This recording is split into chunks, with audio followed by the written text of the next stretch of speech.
Justice is a great topic. And in my line of work, I do psychotherapy, and I'm a licensed mental health counselor. I work with a variety of different people, adults, children.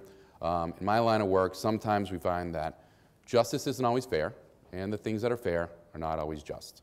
So my hope is that by the time I finish my talk today, you will kind of think a little bit more about your own stories of justice and of fairness, and that if you have some in mind, that you can kind of rethink about them, and if not, create a new one. So, as I was saying, my name is Darin Haig, and for the past nearly 2 decades, I've been working in private practice, community mental health, residential facilities, and school systems, working with children, families, people of all different kinds of ages. And I've been very fortunate to hear a lot of different types of stories along the way. I feel very honored to hear these stories, and oftentimes it's great to hear that in return, some of the counsel that I've given folks has been worthwhile to them. However, working with children poses its own particular challenge. So complex kind of concepts, like concepts of justice, concepts of fairness, of morality, these things have to really be kind of drilled down a little bit so that it can meet the developmental needs of children and that they can better understand it.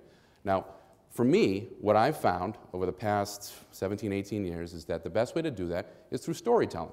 And I've been pretty fortunate, again, to have 3 of my own children along the way. And that gives me a real great opportunity to really see what it's like through the eyes of children, especially when I'm talking about these larger concepts, these larger themes, and how it is that I can kind of reduce them to something that makes more sense. So some of the stories I have heard in working with children, they can be anything from abuse and neglect. They can be stories about loneliness, sadness, and depression. Sometimes, again, these types of stories, they bring up thoughts about, it's not fair, that's not right. And I agree. A lot of the times it isn't.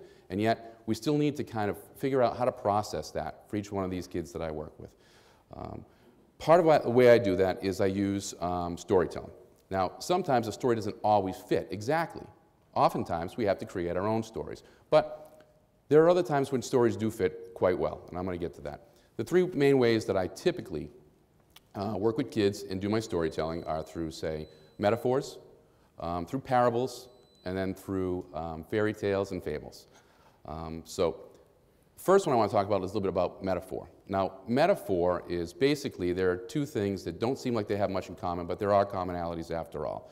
And some of the metaphors that I might use are things like, for example, with my children, especially the one in the middle there, I'll say, oh, your hair, it's so soft, it's as beautiful as corn silk, all right? Soft corn silk, all right? Another great one that I use is, America, it's a melting pot. So, kind of brings things together, makes us understand that it's, everyone's here and we're kind of all working it out together. Then I also use parables. Now, parables are great. They are a little bit different. It's some short stories that are elicited, that tend to try to elicit a point.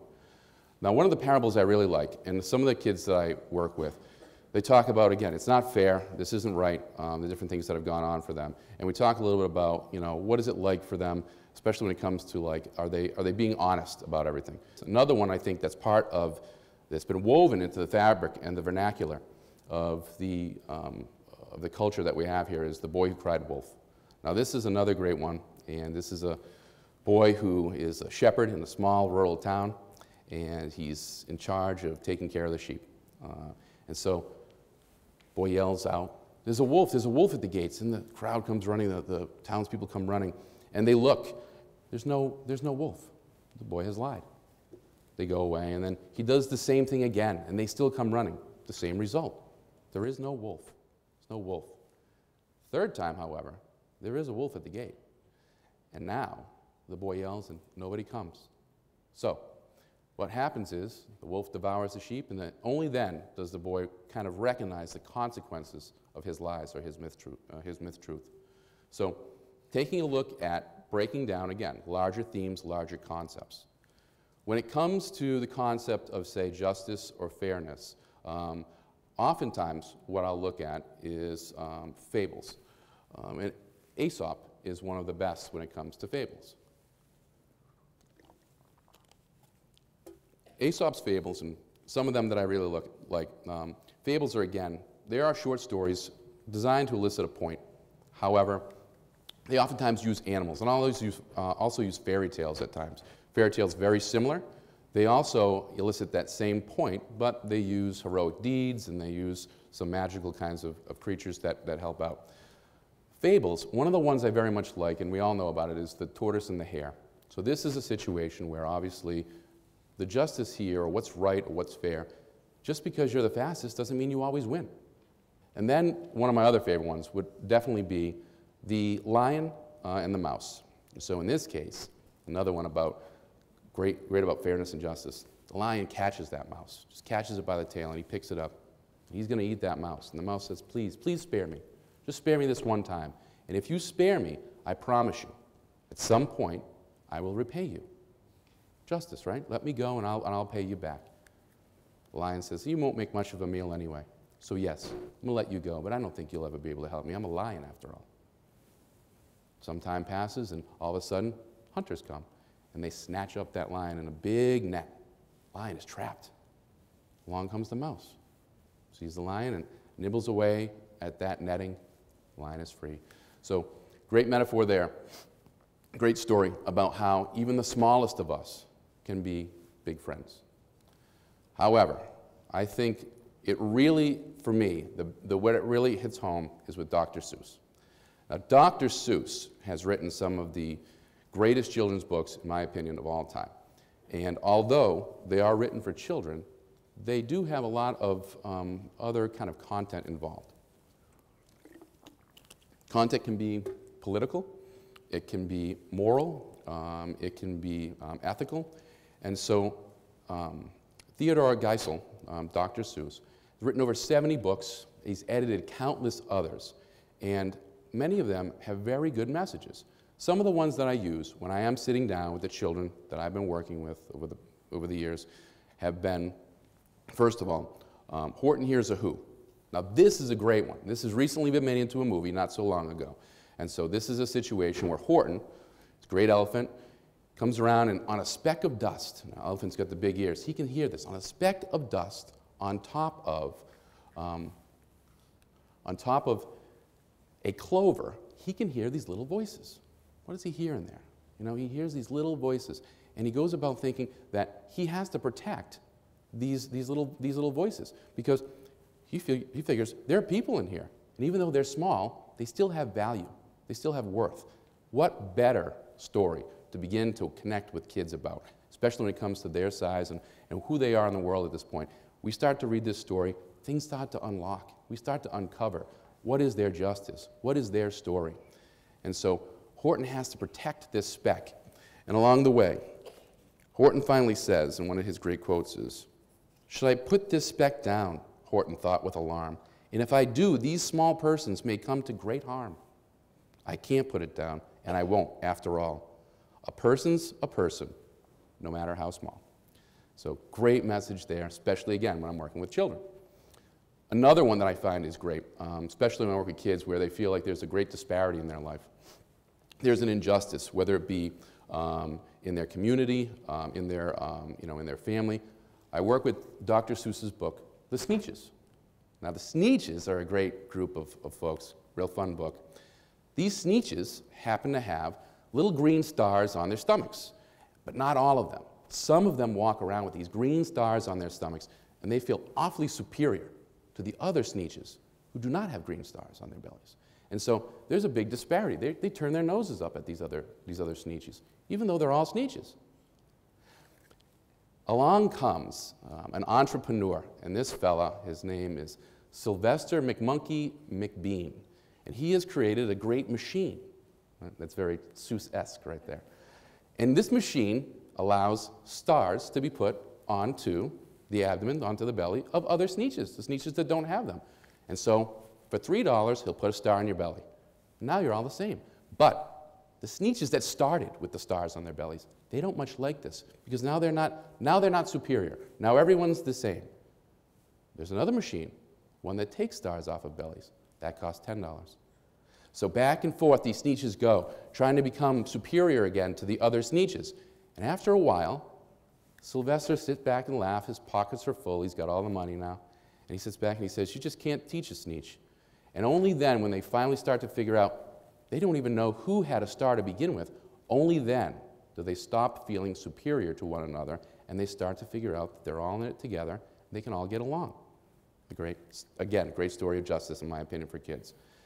But where I think the money's at when it comes to Dr. Seuss, and especially my particular story for justice, when I'm working with kids, is Horton Hatches the Egg. Now, Horton Hatches the Egg is one of my all-time favorites. I read this story at least once a week to my kids. They may not want me to, but I'm going to do that anyway. Part of it is I really like the story, but it's got a great take-home message. So we have Horton, again, right? Horton's a theme throughout Dr. Seuss's books. And he's walking by Lazy Maisie Bird. Now, Lazy Maisie Bird, she's up on her tree, and she's ready. She's got to hatch this egg, but she doesn't want to be there. She's upset about this. She wants to take a vacation. And so she sees Horton coming by, and so she solicits him. She says, won't you mind sitting on my nest for me? Won't you do that? He says, that's ridiculous. I'm an elephant. How can I sit on your nest? She says, I just need a break, just a break. So Horton's a good guy, as we know, gets up on the nest, props it up a little bit, he's good to go. Lazy Maisie Bird takes off. Horton sits there, okay? And he sits and he sits. He sits through 51 weeks. He sits through the cold and the elements. He sits through the ridicule of all his friends and family. He sits through hunters who come to get an elephant. And he sticks his chest out and he says, I meant what I said, and I said what I meant. An elephant's faithful 100%. Great message right off the bat, all right? They finally dig him up. They put him in a pot, put his tree in a pot, send him off to the circus out in New York. And they run him all around to different places, charging 10 cents a peek. Horton now, he's pretty bummed out about this, but he's the guy of his word, right? He's going to do what he has to do. And so he's there, and he's sitting on the egg. And finally, out in Palm Beach, Lazy Maisie Bird comes around, right? She's flying down, she's been chilling, getting a tan. She's good to go. All of a sudden, she sees a circus, and she wants to jump in, and she wants to play as well. She comes down, and she sees Horton. Now, she's booming mad. He's still on the egg. She wants it back. Now, is that fair? This is the point where I sit, and I spend some time with the kids I'm working with. Is this fair? Is this just? The kids know. Concepts of justice are oftentimes very large. They can go anywhere from legal system to all sorts of different things. But with kids, with the little ones that I'm working with, they get this. And so what we have is we have Horton sitting on that egg. And it says, there rang out the noisiest, ear-splitting squeaks from the egg that he'd sat on for 51 weeks, a thumping and a bumping, a wild, alive scratching. My egg, shouted Horton, my egg, why, it's hatching. It's Horton's egg now, isn't it? 51 weeks, wouldn't it be your egg? But it's mine, screamed the bird when she heard the egg crack. The work was all done, and now she wanted it back. It's my egg, she sputtered. You stole it from me. Get off of my nest and get out of my tree. Poor Horton backed down with a sad, heavy heart. Any one of us would have. But at that very instant, the egg burst apart, and out of the pieces of the red and white shell, from the egg that she'd sat on so long and so well, Horton the elephant saw something whiz. It had ears and a tail and a trunk just like his. And the people came shouting, what's this all about? They looked and they stared with their eyes popping out, and then they cheered and they cheered, and they cheered more and more. They'd never seen anything like it before. My goodness, my gracious, they shouted, my word. It's something brand new. It's an elephant bird. This is where it is, right here. This is where the money is. And it should be. It should be. It should be like that. Because Horton was faithful, and he sat, and he sat.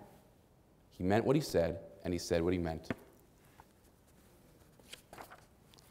And they sent him home happy 100%. Now, Horton, he's able to sit, and that's fair, and that's just. And when I'm working with the kids, they get it. So we sit, and we read, and we make our own stories, and we create our own books. And my hope for you today, the take-home message from my part here, is that you go home and you find the children in your lives, your sisters, your brothers, nephews, nieces, your kids, whoever they might be, students that you're working with, and you think a little bit about some of these big topics, things like justice, fairness, morals, values, and you think about how do we bring it down to their level? How do we get them to understand this? And go home and work out that story with them. Find one of your old books that you really like. Create a new one. And then maybe, just maybe, you'll see that elephant bird flying by, and you'll know that justice has been served. Thank you very much.